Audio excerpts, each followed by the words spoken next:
This is the Closure House, where we discuss boundaries, estrangement, no contact, and the hard conversations about relationships that most people avoid. I'm Jessica, I'm your host, and today we're going to be talking about what it really looks like when a friendship ends without closure, without clarity, and without warning. Because we don't talk about friendship breakups enough. I don't care what anybody says. They can hurt worse than romantic relationships ending. So, why do they feel so bad? When you break up romantically, people show up. They check on you, they rally around you, they'll take you out, and they'll kind of help you through the grief. But when a friendship breakup happens, it usually splits a group. So then people have to make decisions about who they think messed up or who was wrong or what it takes to fix it. And that can just be so difficult. So a lot of times people just don't show up because they don't know what to do. So you can really feel isolated during a friendship breakup. And maybe that leaves you questioning everything. Like, was it me? Did I do something wrong? Should I have done something more? And that feeling of like ambivalence and guilt, it's pretty heavy. So, like, add that to grief and shame and feeling like somebody has to choose you in this space. It's really a difficult space to be in. So, what makes friendship breakups so hard is like there's no clear ending. Like, even if you split up with somebody and you still deal with them to a certain degree, you guys kind of know what it is for the most part. Even if it turns into a situationship, you're clear about what it is, even if it's not what you want. With a friendship breakup, a lot of times things just go silent. It creates this what we call disenfranchised grief, where you're grieving somebody who's like still alive in a situation that has no closure. And then think about all the times a friend is showing up for you in your life. Like they carry you through certain life stages or walk it with you, and now they're gone. So, like memories you shared, certain things that are linked, it's like sometimes it creates this void when you're even just talking about a situation that happened because now you're remembering that they're not in your life anymore. That is really tough. And I think it can spark some anger because it's like you thought this person would stay. They know your deepest, darkest secrets. They know everything about you. And you thought that the friendship would never leave because it was strong enough to make it through all of the things you had already been through. And then when the rug gets pulled out from under you, you can really feel lost because you didn't think you'd ever lose that person. So let's talk about the ways that it sometimes happens. And like, there's four ways that I want to talk about that you may be able to relate to. And the first one's the fade out. It's like nobody has a conversation. It's just the calls start coming in less, the text messages start coming in less, and then all of a sudden, the relationship just fades and nobody's reaching out to anybody. When a relationship fades like that, it can be difficult because neither person probably feels like they did anything wrong or there's no communication around it, but the relationship's over. And then there's the betrayal. So this is the one that I talk about often because I'm always talking about scapegoating. So like imagine you're out at a restaurant and your friend's boyfriend or girlfriend is out with someone else. So you take it back to your friend because you're like, "Oh my goodness, I got to look out for them. I really care about them." And when you do, you become the scapegoat. You become the problem. So people are mad at you for bringing up the fact that their partner was doing something wrong. So they go on to stay together and you're pushed out of the friendship.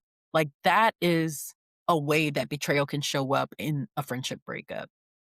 Or your friend directly could do something wrong to you, and that's kind of hard too because you may not get closure from it and you may not even be done with the relationship, but you're like, they crossed the line and I can't ever see them the same. So you have to grieve the person that you still love and want in your life, but maybe it's really difficult for you to move past what they did. Let's talk about outgrowing friends, where you guys all kind of start off in the same space. And then all of a sudden, people start moving in different directions, and the things they want to do, you no longer want to do. Like, I'm not saying that you're rising above them. I'm just saying that those things don't resonate or align with your life anymore. So you take a step in a different direction and you kind of leave them behind. So it's really hard when you outgrow a friendship that you thought you'd have for a long time. And the last one, they have learned to create a boundary, and in return, they've lost a friendship because of it. So in my content, I talk a lot about boundaries. And this is like a real situation that happened to me. I once set a boundary and lost a friendship. And we had had a friendship at the time for like, I don't know, 20 something years. And because of the boundary, the friendship ended. And so I won't go into grave detail just for the sake of it, but I will discuss a little bit about what happened. And for me, it was feeling like I'm the only person showing up in the relationship. Like you're saying you're showing up, you don't show. You're asking me to fly into places or drive far places to be there for your biggest events and you're missing mine. I was taught if you have a problem with somebody, just communicate it. And if you can do that, relationships will be saved. So I went to this friend and I just said, hey, I feel like I'm showing up more than you show up for me. And sometimes I really need you and you're not showing up, but it feels like I'm the only person kind of doing the heavy lifting in the relationship. And that's not working for me. And I remember it coming down to a situation where she needed to show up for a major event. It was like one of the biggest life events for me. And she was a big part of the planning and what we were going to do during that life event. And she didn't show up until the end of it. And so all the things that I dreamed of in this moment, I did not get to experience. She initially told me there was an emergency that happened. So I'm there at this event and I'm worried about her. I'm trying to figure out where is she and is she okay? And like I'm doing all of that worrying, right? During my event. And all of it turns out that she got there at the end. We didn't get to do anything we were supposed to do.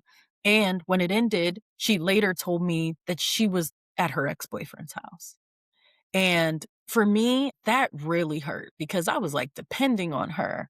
And there were so many other people there that could have fulfilled this role, but she wanted it. So the fact that she didn't show up, that felt horrible for me. So I had a conversation with her and I'm like, listen, if I show up for you, I need you to show up for me.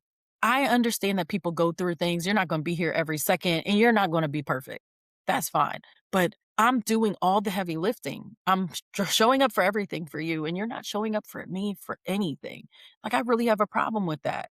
So it went through time after time. She was still kind of letting me down a little bit. And then there was one last straw where I was just like, no, I don't want any relationship where I have to do the heavy lifting. So that was a time that I set a boundary, and it felt like the boundary was the reason why we split because I did have one last conversation with her and I just said, "Hey, I feel like I'm showing up more than you. And I feel like you don't show up for me. It makes it hard for me to feel like you care about me or what I have going on when everything in our relationship is just focused on you and your needs." And all she said was, "Fine, then we don't need to be friends anymore." I remember calling her. Like, I wanted to have a conversation about it because I was more just voicing like how it have impacted me more than wanting the relationship to end. And she would not pick up and she never messaged me back. And the relationship was over just like that. So you take a relationship with somebody since I'm 15 years old and over. We're 20 something years in and there's no other conversation. So that's what I mean when I'm talking about grief. And I know a lot of you guys can relate to a friendship breakup where you're like, I didn't see that coming, or I don't even feel like I deserve that, maybe. But at the same time, this is what happens. And it can really hurt. And then I also think about the friendships where nothing bad happened at all. It's just like, it just isn't going to work anymore. And like I said earlier, people start rallying around you and they're like, oh my goodness, what's going on? Like, when it's a regular breakup, when this is a friendship breakup, people are silent. They don't want to choose sides. They don't want to rock the boat. They don't want to be a part of it. And because of that, that isolation can feel really heavy. But I think this is the part that people don't say out loud. When you know that you're missing them, but that you shouldn't go back. Or when you know you need closure, but you may not ever get it. Or even feeling guilty for choosing yourself. Like sometimes after you set a boundary, you will literally be like, why did I do that? I shouldn't have done that. Like you'll feel the shame of setting a boundary, even though you had a need, just because it ruined the friendship, is how it feels. Even if that's not the core reason, that's what it feels like. So when it comes to choosing yourself, I think you will have to come to terms with the fact that not every ending is meant to be fixed. And sometimes closure isn't some place you arrive, it's a place you decide to go. And I know how bad people are like, I just need one last conversation, but sometimes the behavior and the actions of someone is the validation. That is the closure. I think by now everybody knows I'm not really with the toxic positivity stuff where we're like, move past it, find the good in it. Not first. I know that we can use reframing later, but in the beginning stages, I think you just have to feel the grief, feel the void. You miss that person. You got to be real with yourself about that.